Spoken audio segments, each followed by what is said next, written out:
One day when Orville and Wilbur Wright were boys, their father returned from a trip with a gift that would help change their lives and history forever. The toy was a helicopter made of cork, bamboo, and paper. It was powered by a rubber band. At that time, in the year 1878, flight was still a dream. Helicopters and airplanes that could lift a man into the air had not yet been invented, but the toy helicopter thrilled Orville, age 7, and Wilbur, age 11. They began to build and fly copies of it, and although their attempts to build a much larger model failed, their interest in flight had begun. Years later, in 1899, Orville and Wilbur Wright began the work that would lead to the first airplane. Now adults, the brothers owned a bicycle shop in their hometown of Dayton, Ohio.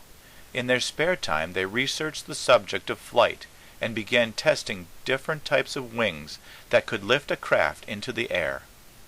The Wright brothers divided flight into 3 problems. The aircraft needed wings that could lift it into the air. It needed an engine that could propel it. And finally, it needed a means of controlling it in flight.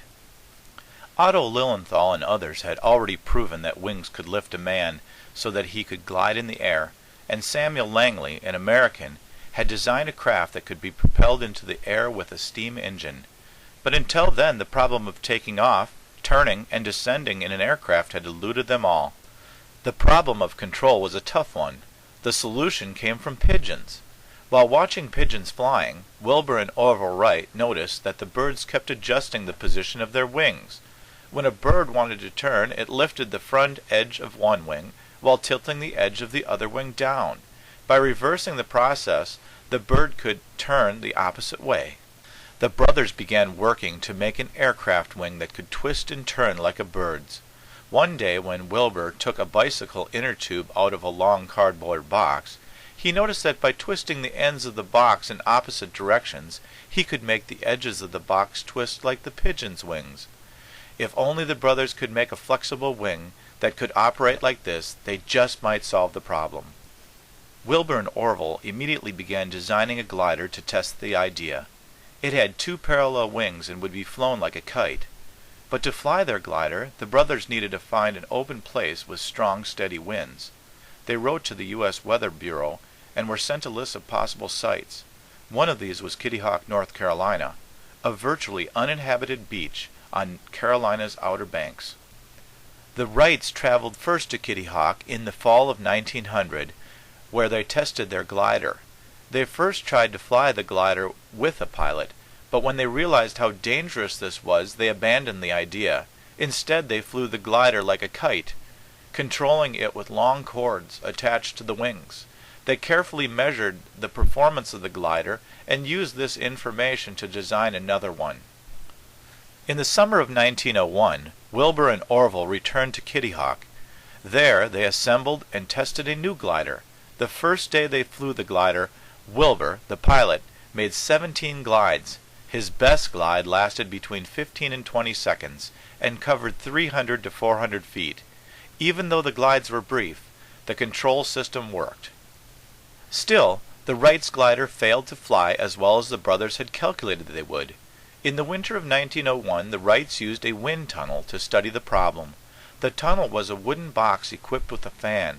When the fan was in operation, it blew air through the tunnel at a steady 27 miles per hour.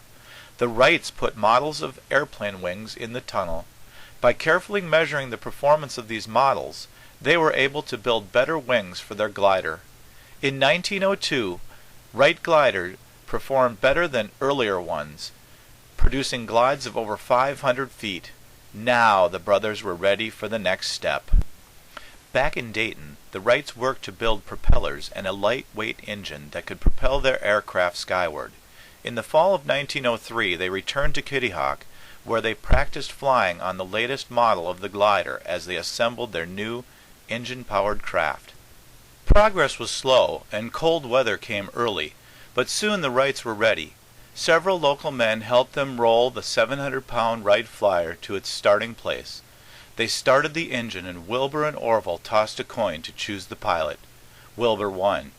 He lay down on the lower wing and took the controls. Orville held one of the wing tips to help balance the airplane as it roared down the starting track. After about 35 feet, the flyer lifted off the ground, but after 3.5 seconds it smashed back to Earth.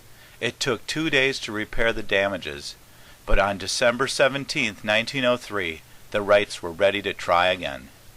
Now it was Orville's turn to be the pilot. He set up a camera, focusing at the point where the wing would lift off. Then he took the controls. With Wilbur running alongside it, the flyer picked up speed, then rose into the air. At that moment, one of the local men snapped the camera's shutter, taking the photograph that would preserve the moment forever. The first flight lasted only 12 seconds and covered only 120 feet, but the brothers flew the plane 3 more times that day. The last flight, with Wilbur piloting, covered 852 feet in 59 seconds, proving conclusively that sustained, controlled flight was possible. The Wright brothers had changed the world. The age of flight had begun.